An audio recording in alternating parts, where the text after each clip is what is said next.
வணக்கம். இது உங்கள் சிவகாமி ஸ்போக்கன் இங்கிலீஷ் கிளாஸ். இன்றைக்கி வந்து டே 22க்கான கிளாஸஸ் பார்க்க போகிறோம்.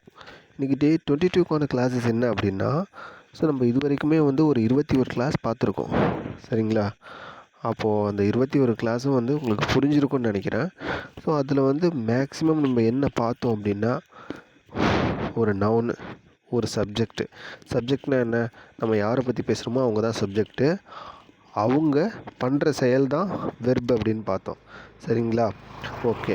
இப்போ இதுதான் பேசிக்கு. அதே மாதிரி ஆமு, ஈஸு, ஆறு அப்படின்ற வார்த்தை எப்படி நம்ம பயன்படுத்துகிறோம் நிகழ்காலத்தில். அதுக்கு அடுத்தது வந்து வாஸு, வேறு எப்படி பயன்படுத்துகிறோம். அதுக்கு அடுத்தது வில்லு எப்படி பயன்படுத்துகிறோம் அப்படின்ட்டு பார்த்தோம். அப்புறம் வந்து ஹேஸு, ஹேவு, அது கூட பாஸ்ட் பார்ட்டிசிபிள் சேர்த்து எப்படி பயன்படுத்துகிறோன்னு பார்த்தோமா. அதுக்கும் அடுத்தது வந்து கடந்த காலத்தில் ஒரு செயல் நடந்து முடிஞ்சிருக்குன்னா அதை எப்படி சொல்லலாம் அப்படின்னு சொல்லிட்டு ஹேடு, அது கூட அது பக்கத்தில் பாஸ்ட் பார்ட்டிசிபிள் வச்சு நம்ம ஒரு சென்டென்ஸை வந்து எப்படி ஃபார்ம் பண்ணுறதுன்னு பார்த்தோம். அதுக்கும் அடுத்தது வந்து இனி வர காலத்தில் வரப்போகிற எதிர்காலத்தில் வந்து ஒரு சென்டென்ஸ் நம்ம வந்து மேக் பண்ணணும் அப்படின்னு சொன்னால் அதில் வந்து will have plus past participle இதை வச்சு நம்ம எப்படி வேணால் ஒரு சென்டென்ஸை மேக் பண்ணலாம் அப்படின்னு பார்த்தோம். ஸோ அப்போ இது வரைக்குமே வந்து ஒரு சென்டென்ஸ் ஃபார்மேஷனில் 2 வார்த்தையை வச்சு எப்படி ஒரு சென்டென்ஸை உருவாக்குறது, அடுத்தது 3 வார்த்தையை வச்சு ஒரு சென்டென்ஸ் எப்படி ஃபார்ம் பண்ணுறதுன்னு பார்த்தோம். அதுக்கும் அடுத்தது வந்து அரவுண்டு ஒரு 12 டென்ஸ் நம்ம படிச்சிருப்போம். அந்த டென்ஸ் பேரெல்லாம் நான் உங்களுக்கு சொல்லலை, ஆனால் நான் இப்போ சொன்னது எல்லாமே அந்த டென்ஸில் வந்திருக்கும். சரிங்களா? அந்த 12 டென்ஸையும் அந்த வாக்கிய அமைப்பை பார்த்துட்டோம். டென்ஸ் பேரை வந்து நம்ம கடைசியாக இந்த 80 டேஸ் இருக்குல்ல, 80வது கிளாஸ் வந்து நான் இப்போ சொல்கிறேன்.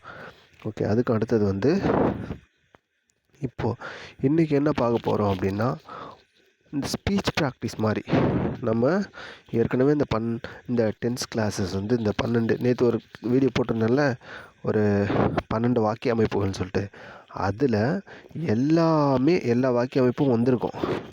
சரிங்களா? அதில் வந்து ஒரு டைப் ஆஃப் சென்டென்ஸ் வந்து வேறு ஒரு விதமாகவும் பயன்படும். அந்த மாதிரி சென்டென்ஸ் தான் இனிமேல் அவங்க பார்க்க போகிறோம். சரிங்களா? இப்போது உதாரணத்துக்கு பாருங்களேன், நீ இப்போ என்ன செஞ்சுக்கிட்டு இருக்க அப்படின்னு கேட்டால், நான் இப்போது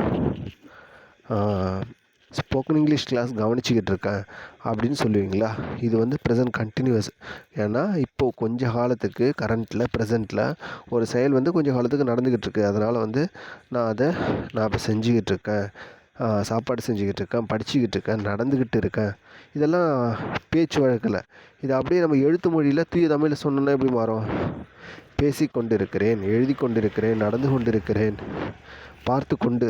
அப்போ இந்த பார்த்து கொண்டு, நடந்து கொண்டு இதெல்லாம் வந்து கண்டினியூவஸ் அப்படின்னு நான் உங்களுக்கு சொன்னேன். அப்போ இதெல்லாம் என்னென்னு சொன்னேன், இப்போ ஒரு செயல் கொஞ்சம் காலத்துக்கு நடந்துக்கிட்டு இருக்கு அப்படின்னு சொன்னால் இந்த ஃபார்மேட்டில் சொல்லலாம். அதாவது வெர்போட ஐஎன்ஜி சேர்த்து சொல்லலாம்னு சொன்னேன்னா, அதுக்கும் அடுத்தது வந்து இதையே வேறு விதமாகவும் பயன்படுத்தலாம். சரிங்களா? இதையே வேறு விதமாகவும் இந்த ஆமிஸ் ஆறு ப்ளஸ் வெர்போட ஐஎன்ஜி சேர்த்து வர சென்டென்ஸை இதையே நம்ம வேறு விதமாகவும் பயன்படுத்தலாம். ஸோ அதெல்லாம் என்னென்ன மாதிரி சென்டென்ஸ்ன்னு நம்ம பார்க்கலாம். சரிங்களா? ஓகே. இப்போ ஃபஸ்ட்டு பாருங்கள், இப்போ நீ என்ன பண்ணிக்கிட்டு இருக்க அப்படின்னு கேட்குறாங்க. சாப்பிட்டுக்கிட்டு இருந்தால் நான் சாப்பிட்டுக்கிட்டு இருக்கேன் அப்படின்னு சொல்லுவோம். What are you doing now அப்படின்னு கேட்டால், இப்போது ஐ ஆம் ஈட்டிங் அப்படின்னு சொல்லலாம். ஆம் plus eating, I am eating. அப்புறம் he is eating, she is eating, it is eating. அது சாப்பிட்டுட்ருக்கு, அவன் சாப்பிட்டுட்ருக்கான், அவன் சாப்பிட்டுட்ருக்கா. அடுத்தது they are eating, we are ஈட்டிங்னால் நாங்கள் சாப்பிட்டுட்ருக்கோம். ஸோ அப்போ இந்த ஆமு ப்ளஸ் வெர்போட ஐஎன்ஜி சேர்ந்து வந்துச்சுன்னா இப்போ நம்ம என்ன செயல் செய்கிறோமோ அதை சொல்கிறோமா. ஆனால் இது வேற ஒரு இடத்துல பயன்படுது. எங்கன்னு பாருங்கள்.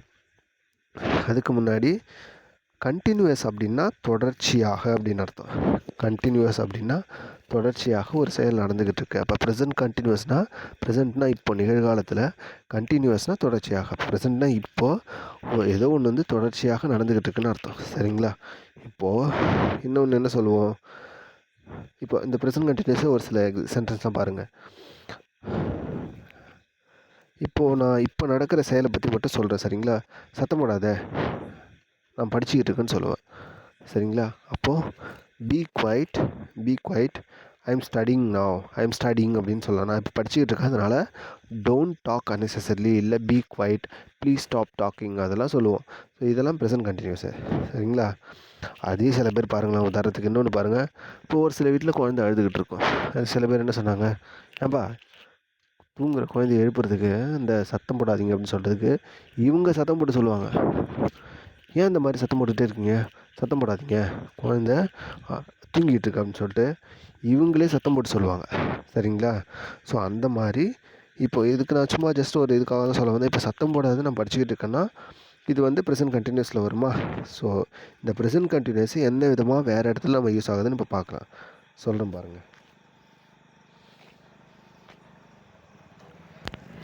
எங்கே பயன்படுது அப்படின்னா, ஒரு ஆமு இல்லை ஈஸு இல்லை ஆறு இது கூட ஒரு வெர்போட ஐஎன்ஜி சேர்த்து வச்சு பக்கத்தில் இந்த ஃபார்மெட்டில் இருக்கிற இந்த ப்ரெசென்ட் கண்டினியூஸை வந்து நம்ம வேறு எங்கெங்கெல்லாம் பயன்படுத்தலாம் அப்படின்னு கேட்டிங்கன்னா, எதிர்காலத்தில் ஒரு செயல் நடக்க இருக்குது அதை பற்றி சொல்லலாம். இனிமேல் வரப்போகிற காலத்தில் ஒரு செயல் நடக்க போகுது அப்படின்றத பற்றி நான் சொல்லலாம். இல்லை நான் ஒரு பிளான் பண்ணியிருக்கேன், ஒரு பிளான் இருக்குது, இனிமேல் அதை நான் செய்ய போகிறேன் அப்படின்றத அந்த மாதிரி சுச்சுவேஷனில் நான் அதை சொல்லலாம். அடுத்து வந்து நான் அரேஞ்ச் பண்ணிட்டேன், ஏற்கனவே நான் வந்து ஒரு பிளான் பண்ணி வச்சுருக்கேன், டிசைட் பண்ணி வச்சுருக்கேன், அரேஞ்ச் பண்ணியிருக்கேன், அதை வந்து இனிமேல் வந்து நடத்த போகுது, அந்த அரேஞ்ச் பண்ணி வச்சது வந்து இனிமேல் அந்த செயல் வந்து நடக்க போகுது அப்படின்ற சுச்சுவேஷனை, அந்த மாதிரியான சுச்சுவேஷனை 3 சுச்சுவேஷனே நம்ம இந்த ஆமு இல்லைனா ஈஸு ஆறு அதுக்கு பக்கத்தில் வெர்போட ஐஎன்ஜி சேர்த்து வச்சு நம்ம சொல்லலாம். நீங்கள் கேட்கலாம் எப்படின்னு, இப்போ ஆமு ஈஸு ஆறு அது கூட வெர்போட ஐஎன்ஜி சேர்ந்து வந்தால் இப்போ நம்ம கொஞ்சம் காலத்தில் நடந்துக்கிட்டு இருக்கிற சென்டென்ஸ் தானே, நீங்கள் செயலை தானே சொல்கிறேன்னு சொன்னீங்க, ஆனால் இப்போ வந்து எப்படி எதிர்காலத்தில் நடக்க போகிற செயலை பற்றி சொல்லுவீங்க அப்படின்னா அதுதான் அதோட யூசேஜ். ஸோ அதை தான் இப்போ பார்க்க போகிறோம். சரிங்களா? என்ன சொன்னேன்னா இங்கே பாருங்கள், கோயிங் டு மீட் கார்டியாலஜிஸ்ட். இப்போ உதாரணத்துக்கு கோயிங் டு மீட் கார்டியாலஜிஸ்ட்னா, இப்போ இந்த கோயிங் டு அப்படின்னு இருக்குல்ல, இதுக்கு முன்னாடி ஒரு ஐ சேர்த்துங்க. இப்போ இதோட மீனிங் என்னென்னா, I am going to meet கார்டியாலஜிஸ்ட்னா நெக்ஸ்ட் ஃப்ரைடே அப்படின்னா, I am going to meet கார்டியாலஜிஸ்ட்னா இதை மட்டும் பாருங்களேன். I am going to meet கார்டியாலஜிஸ்ட்னா நான் இப்போது ஒரு இதய சிகிச்சை நிபுணரை இதய அறுவை சிகிச்சை நிபுணரை வந்து பார்க்க போகிறேன் அப்படின்னு சொல்லிட்டு ஒரு டாக்டரை பார்க்க போகிறேன், கார்டியாலஜி டாக்டர், அதாவது இதயம் சம்மந்தப்பட்ட டாக்டரை பார்க்க போகிறேன்னு அப்படி அர்த்தம். ஆனால் இது எப்போனா இப்போது செயல் நடந்துக்கிட்டு இருக்குன்னு அர்த்தம். ஆனால் இதுக்கு பக்கத்துலேயே நெக்ஸ்ட்டு ஃப்ரைடே எப்போ நம்ம செய்ய போகிறோம், இனிமேல் ஃப்யூச்சரில் நம்ம செய்ய போகிறோம், நான் ஒரு செயலை செய்ய போகிறேன், முடிவு பண்ணியிருக்கேன், ஏற்கனவே முடிவு பண்ணி வச்சுருக்கேன் அப்படின்றதெல்லாம் கோயிங் டு அப்படின்ற ஒரு வார்த்தையை பயன்படுத்தலாம். பாருங்கள், I am going to meet cardiologist இது வரைக்கும் ப்ரெசன்ட் கண்டினியூஸு, நெக்ஸ்ட்டு ஃப்ரைடே போட்டோம்னா இனிமேல் ஃப்யூச்சரில் நடக்க போகிற செயலையும் அந்த ப்ரெசன்ட் கண்டினியூஸில் நம்ம சொல்லலாம் அப்படின்னு சொல்லலாம். இப்போது I am going to meet cardiologist next ஃப்ரைடேனா அடுத்த வாரம் நாம் அந்த கார்டியாலஜி டாக்டரை பார்க்க போகிறோன்னு அர்த்தம். அதுக்கு அடுத்து பாருங்கள், I am going to learn basic English in Sivagami spoken English class அப்படின்னா, நான் சிவகாமி ஸ்போக்கன் இங்கிலீஷ் கிளாஸில் வந்து நான் பேசிக் இங்கிலீஷ் கற்றுக்க போகிறேன். சரிங்களா? ஒரு செயலை செய்ய போகிறேன்றப்பெல்லாம் இந்த கோயிங் டுன்னு வரும். அடுத்து ஐ am going to attend a meeting அப்படின்னா, நான் இப்போ ஒரு மீட்டிங்கை அட்டன் பண்ண போகிறேன். I am going to attend a meeting coming Monday, வரப்போகிற திங்கட்கிழமை அன்றைக்கி நான் ஒரு மீட்டிங் அட்டன் பண்ண போகிறேன்னா அதை நம்ம ஐ am going to attend a meeting, going to attend a meeting coming Monday அப்படின்னு சொல்லலாம். அப்போது ஹாமி இஸ் ஆறு அதுக்கு பக்கத்தில் வெர்போட ஐஎன்ஜி, அதுக்கு இது வரைக்கும் ப்ரெசன்ட் கண்டினியூஸ், அதாவது இது இப்படி வந்துச்சுன்னா இப்போது ஒரு செயல் இப்போ நடந்துக்கிட்டு இருக்குன்னு அர்த்தம். இதுக்கு பக்கத்தில் ஒரு டைம் ஒரு காலத்தை நம்ம குறிப்பிட்டோம்னா அது இனிமேல் செய்ய போகிற அந்த செயலை பேசுகிறதுக்கும் அந்த ஹாமி இஸ் ஆறு அதோட வெர்போட ஐஎன்ஜி அப்படின்ற ஃபார்மெட் நமக்கு யூஸ் ஆகும்னு நான் புரிஞ்சிக்க வேண்டியதான். சரிங்களா? அடுத்தது பாருங்கள், I am going to attend an interview அப்படின்னா, இன்டர்வியூ எங்கே போகிறேன் அப்படின்னு கேட்குறாங்க. நான் ஒரு இன்டர்வியூ அட்டன் பண்ண போகிறேன், I am going to attend an இன்டர்வியூனா இப்போ போய்கிட்டு இருக்கேன்னு அர்த்தம். நான் இப்போ ஒரு இன்டர்வியூ அட்டன் பண்ண போய்கிட்டு இருக்கேன் அப்படின்னு அர்த்தம். ஆனால் இந்த going to attend an interview பக்கத்துலேயே நெக்ஸ்ட்டு மந்த்து, நெக்ஸ்ட்டு வீக்கு, இல்லை நெக்ஸ்ட்டு ஃப்ரைடே அப்படின்னு ஏதாவது ஒரு காலத்தை குறிக்கிற ஒரு வார்த்தையை நம்ம போட்டுட்டோம்னா அது இனிமேல் ஃப்யூச்சரில் நடக்க போகிற செயல், அந்த செயலை வந்து சொல்கிறதுக்கு இந்த ஃபார்மேட் யூஸ் ஆகும்னு சொல்கிறாங்க. சரிங்களா? இப்போ going to attend an interview next month அப்படின்னா அடுத்த வாரம் நான் ஒரு இன்டர்வியூ அட்டன் பண்ண போகிறேன், அப்போ நான் ஆல்ரெடி டிசைட் பண்ணிட்டேன், அதை இப்போ செய்ய போகிறேன்னு அர்த்தம். சரியா? ஓகே. அதுக்கு அடுத்து பாருங்கள், I am not going to the party, I am not going to the party tonight அப்படின்ட்டுருக்கு. அப்போ கோயிங் டு அப்படின்னு வந்தாலே am plus going to, is plus going to, she is going to attend an party, she is going to attend a party tonight அப்படின்னா அந்த பொண்ணு இப்போது இன்றைக்கி night ஒரு பார்ட்டி அட்டன் பண்ண போகிறாங்க. He is going to attend a function tonight அப்படின்னா அந்த பையன் ஒரு ஃபங்க்ஷன் அட்டன் பண்ண இன்றைக்கி போகிறான். இன்றைக்கி இரவு அந்த பையன் அட்டன் பண்ண போகிறான். அப்படியே பாருங்களேன். He is not going to attend a function. Attend a function அப்படின்னா அந்த ஒரு ஃபங்க்ஷனை அவன் அட்டன் பண்ண போகலை அப்படின்னு அர்த்தம். புரியுதுங்களா? டுநைட் அப்படின்னு வந்துடும். ஓகே. அப்புறம் not going to the party tonight. He is not going to the party tonight அப்படின்னா இப்போ ஹீ இஸ் நாட் கோயிங் வரைக்கும் ப்ரெசன்ட் கண்டினியூஸ் ப்ளஸ் வந்து டுநைட் அது கூட சேர்ந்துச்சுன்னா ஃப்யூச்சரில் நடக்க போகிற செயலை அந்த ப்ரெசன்ட் கண்டினியூஸ் சொல்லலாம் அப்படின்னு அர்த்தம். சரிங்களா? உங்களுக்கு புரிஞ்சிருக்கும்னு நினைக்கிறேன். He is not going to the party டுநைட்னா நான் ஏற்கனவே முடிவு பண்ணி வச்சுருந்தேன். இப்போ பாருங்கள், நான் உதாரணத்துக்கு சொல்கிறேன் பாருங்களேன். நான் இப்போது உனக்கு தெரியுமா, உங்கள் ஃப்ரெண்டு ஒருத்தர் சொல்கிறான், அப்போ உனக்கு தெரியுமா நான் இப்போ ஒரு பார்ட்டி அட்டன் பண்ண போகிறேன். இன்றைக்கி நைட்டு ஒரு பார்ட்டி ஒன்று அட்டன் பண்ண போகிறேன், ஒரு ஃபங்க்ஷன் ஒன்று அட்டன் பண்ண போகிறேன். ஸோ நான் அதுக்காக எல்லாம் ரெடி பண்ணி வச்சுருக்கேன், ட்ரெஸ் எல்லாம் க்ளீன் பண்ணிவிட்டு அயர்ன் பண்ணி வச்சுருக்கேன் அப்படின்னு சொல்கிறான். ஆனால் ஏதோ ஒரு அன்ஃபார்ச்சுனேட்டாக வேறு ஒரு ரீசனால் அந்த பார்ட்டி வந்து அவன் அட்டன் பண்ண முடியல அப்படின்னா அதையும் நம்ம சொல்லலாம். இப்போ உங்களுக்கு இன்றைக்கி சொல்கிறான், நாளைக்கு இன்றைக்கி காலையில் சொல்கிறான் 10 மணிக்கு, நான் வந்து இன்றைக்கி நைட்டு ஒரு பார்ட்டிக்கு அட்டன் பண்ண போகிறேன், ஒரு ஃபங்க்ஷன் அட்டன் பண்ண போகிறேன். அப்போது இந்த மாதிரி சென்டென்ஸ்லாம் ஏற்கனவே டிசைட் பண்ணி வச்சுருக்கிறது. சரிங்களா? இப்போ நடக்க போது அதை நான் அட்டன் பண்ண போகிறேன்னு அர்த்தம். ஆனால் ஒரு 5 மணிக்கு திருப்பி கேட்குறீங்க, ஏன்பா ஏதோ நைட்டு ஒரு 8 மணிக்கு ஃபங்க்ஷன்னு சொன்னேன், ஏன் சும்மா உட்காந்துருக்க போலியா அப்படின்னு கேட்குறதுக்கு, இல்லை நான் அந்த ஃபங்க்ஷனை அட்டன் பண்ண போகிறதில்ல அப்படின்னு முடிவு பண்ணியிருக்கேன். அப்போ ஏதோ ஒரு ரீசனால் நான் அந்த செயலை செய்ய போகிறதில்ல அப்படின்றது சொல்லும். சரிங்களா? அப்போது கோயிங் டு அப்படின்னு வந்தாலும் நாட் கோயிங் டு வந்தாலும் I am going to attend a function tonight அதுக்கு பக்கத்தில் ஒரு டைமை மென்ஷன் பண்ணியிருந்தா அது வந்து இனிமேல் நடக்க போகிற ஒரு செயலை மென்ஷன் பண்ணும் அப்படின்னு அர்த்தம். சரிங்களா? இப்போ புரியுதா? ஓகே. இன்கேஸ் ஏதாவது டவுட் இருந்துச்சுன்னா உங்களுக்கு கமெண்ட்ஸ் சொல்லுங்கள். ஓகே. அதுக்கு அடுத்தது நான் சொல்கிறேன் பாருங்கள், இன்னும் போக புரியும்.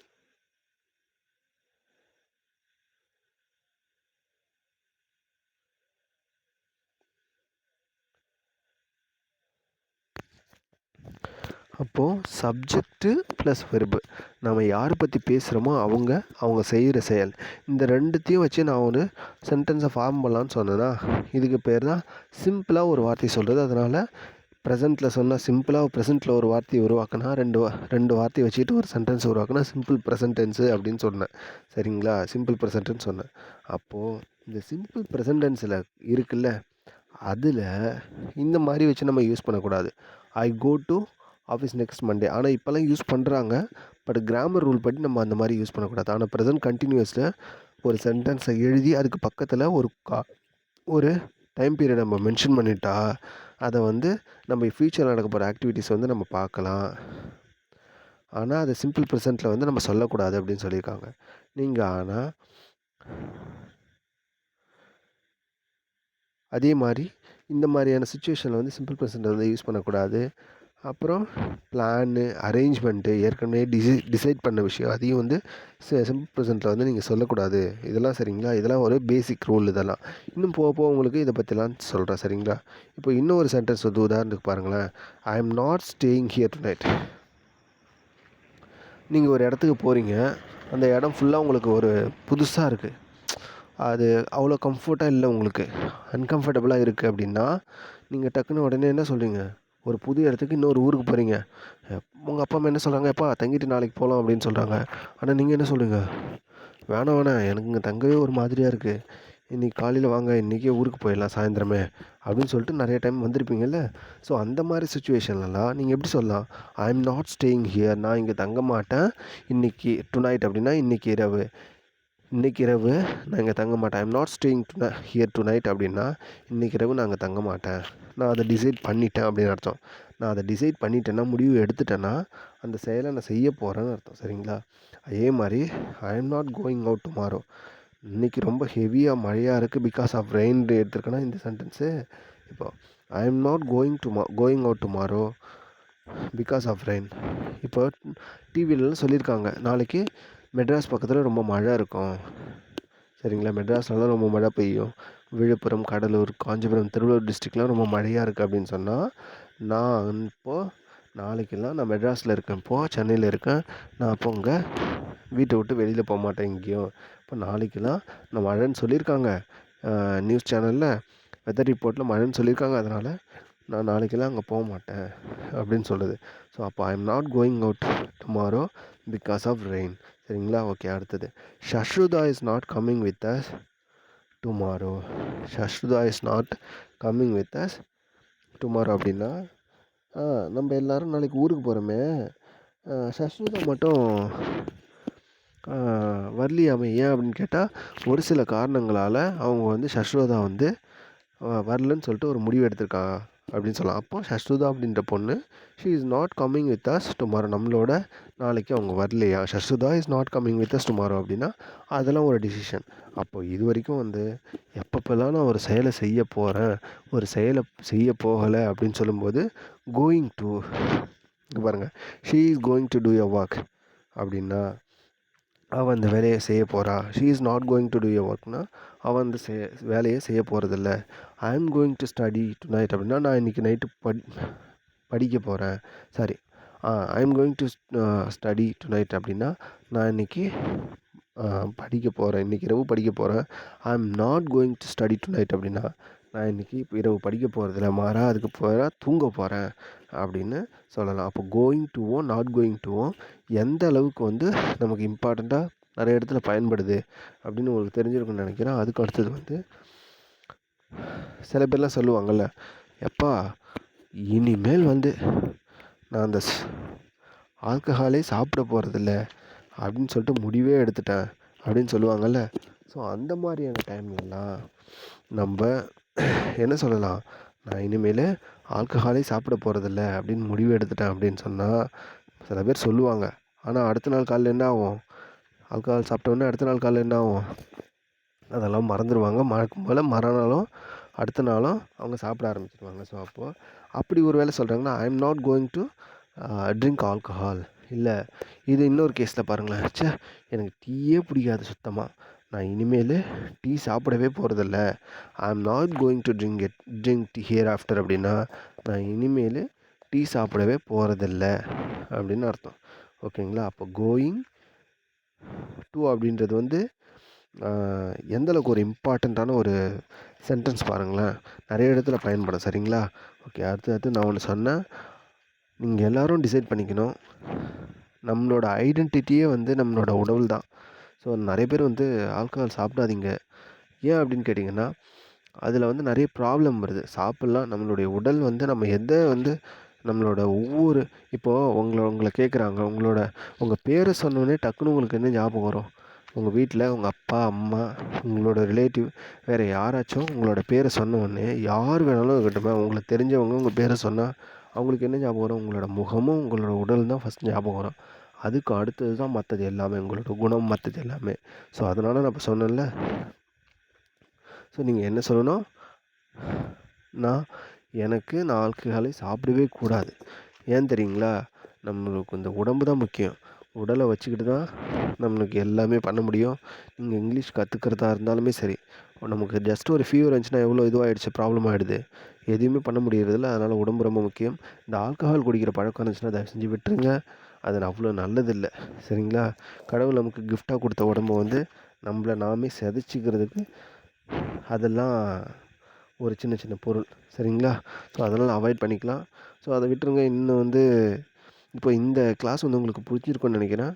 நம்ம இது வரைக்கும் பார்த்தது வந்து கோயிங் ப்ளஸ் கோயிங் டு, இது ரெண்டும் எந்த அளவுக்கு வந்து யூஸ் ஆகுது. அதாவது நான் ஒரு செயலை செய்ய போகிறேன், டிசைட் பண்ணிட்டேன், ஸோ இனிமேல் அதை கன்ஃபார்மாக செய்வேன் அப்படின்ற பட்சத்தில் நம்ம வந்து கோயிங் டு அப்படின்ற வார்த்தையை வச்சு யூஸ் பண்ணுவோம். இன்கேஸ் அப்படி செய்யலை அப்படின்னா நாட் கோயிங் டு, நான் முடிவே பண்ணிட்டேன் இனிமேல் நான் அந்த செயலை செய்ய மாட்டேன் அப்படின்னா நாட் கோயிங் டு அப்படின்ற சென்டென்ஸ் வச்சு நம்ம சொல்லிக்கலாம். சரிங்களா? ஸோ ரெண்டுமே ரொம்ப முக்கியம். அதுக்கு அடுத்தது வந்து இப்போ இது வரைக்குமே 22 கிளாஸ் கிராஸ் பண்ணி வந்திருக்கோம். இன்னும் கிளாஸஸ் இருக்குது. ஏன்னா நம்ம வந்து நான் ஆல்ரெடி சொன்னது வந்து ஒரு 80 டேஸில் பேசிக் இங்கிலீஷ் கிராமர் வந்து நம்ம தெரிஞ்சுக்கிட்டோன்னா நமக்கு வந்து ஒரு சென்டென்ஸை வந்து ஃபார்மேஷன் பண்ண முடியும், சென்டென்ஸை உருவாக்க முடியும். ஒரு 2 வார்த்தையை வச்சுக்கிட்டு, ஒரு 3 வார்த்தையை வச்சுக்கிட்டு சென்டென்ஸ் உருவாக்க முடியும். ஸோ அதனால் வந்து பேசிக் கிராமர் அப்படின்றது வந்து இங்கிலீஷ் கிராமர் வந்து ரொம்ப ரொம்ப ரொம்ப முக்கியம். ஸோ இதை நீங்கள் தெரிஞ்சுக்கிட்டால் மட்டும்தான் அது இந்த 80 நாள்லையுமே சரி நம்ம கொண்டு போகிறது ரொம்ப கஷ்டம். ஆனால் 80 நாளுக்குள்ள உங்களுக்கு ஒரு ஃபவுண்டேஷன் லெவலில் எவ்வளோ சூப்பராக உங்களுக்கு சொல்லித்தர முடியுமோ அந்தளவுக்கு சொல்லித்தரேன். என்னுடைய நம்பிக்கை கடவுள் மேலே ஒரு நம்பிக்கை இருக்குது, நான் செய்வேன் அப்படின்ட்டு. ஸோ எல்லாருமே கூட சேர்ந்து ஃபாலோ பண்ணுங்கள். அதுக்கு அடுத்தது வந்து இன்னும் நிறைய இருக்குது இங்கிலீஷ் கிராமரில். இந்த 12 டென்ஸ் மட்டும்தான் கிராமர் அப்படின்னு நினச்சிட்ருக்கீங்க நீங்கள், ஒரு அடிப்படை இலக்கணம்னு நினச்சிட்ருங்க. ஆனால் சார் இப்போ நம்ம இலக்கணம்னா என்னங்க? கிராமர்ன்றோம். கிராமர்னால் என்ன? ஒரு லாங்குவேஜை வந்து நான் பேசணும், எழுதணும் அப்படின்னா, ஸோ ஒவ்வொரு லாங்குவேஜுக்கும் ஒரு சென்டென்ஸ் ஃபார்மேஷன் இருக்குது. ஒரு சென்டென்ஸை உருவாக்கணும் அப்படின்னு சொன்னால் அதுக்கு இந்தந்த வார்த்தைகளை வச்சு அதை இப்படி தான் முறையாக எழுதணும், பேசணும் அப்படின்னு சொல்லிட்டு ஒரு வாக்கிய அமைப்பு இருக்குது. அந்த வாக்கிய அமைப்பில் நிறைய வார்த்தைகள் வந்து பயன்படும். அந்த ஒவ்வொரு வார்த்தைகளையும் எப்படி நம்ம எழுதணும், பேசணும் அப்படின்னு சொல்லிட்டு ஒரு செட் ஆஃப் ரூல் தான் கொடுத்துருப்பாங்க. அந்த செட் ஆஃப் ரூல் தான் கிராமர். சரிங்களா? அது இங்கிலீஷ் லாங்குவேஜ்க்கு ஒரு மாதிரி இருக்கும், தமிழுக்கு ஒரு மாதிரி இருக்கும். ஆனால் பேச்சு மொழியில் எல்லாமே ஒவ்வொரு லாங்குவேஜுக்கும் ஒரு ஒரு மாதிரி இருக்கும். அதை தான் நம்ம கற்றுக்கணும் பேசிக்காக. சரிங்களா? இந்த லெவல் ஃபஸ்ட்டு இது பேசிக் லெவலு. இந்த பேசிக் ஸ்போக்கன் இங்கிலீஷ் கிராமரை முடிச்சிட்டிங்கன்னா அதுக்கு அடுத்தது வந்து லெவல் 2 கிளாஸ் இருக்குது. ஸோ அதையும் நம்ம கண்டினியூஸாக பார்க்கலாம். இன்னும் அட்வான்ஸ் லெவலில் நிறைய பேசலாம், நிறைய ஷேர் பண்ணிக்கலாம். ஓகேங்களா? ஓகே, நன்றி. யாராச்சும் உங்களுக்கு தெரிஞ்சவங்க உங்கள் சைடில் யாராவது இங்கிலீஷ் கிராமர் வந்து பேசணும் இல்லை எழுதணும்னு பண்ணாங்கன்னா இந்த வீடியோ ஷேர் பண்ணுங்கள். இன்கேஸ் உங்களுக்கு ஏதாவது டவுட் இருந்துச்சுன்னா நிச்சயமாக கமெண்ட் செக்ஷனில் போடுங்க, நான் அதுக்கு ரிப்ளை கொடுக்குறேன். Thank you. Have a great night and cool night. Bye. Take care.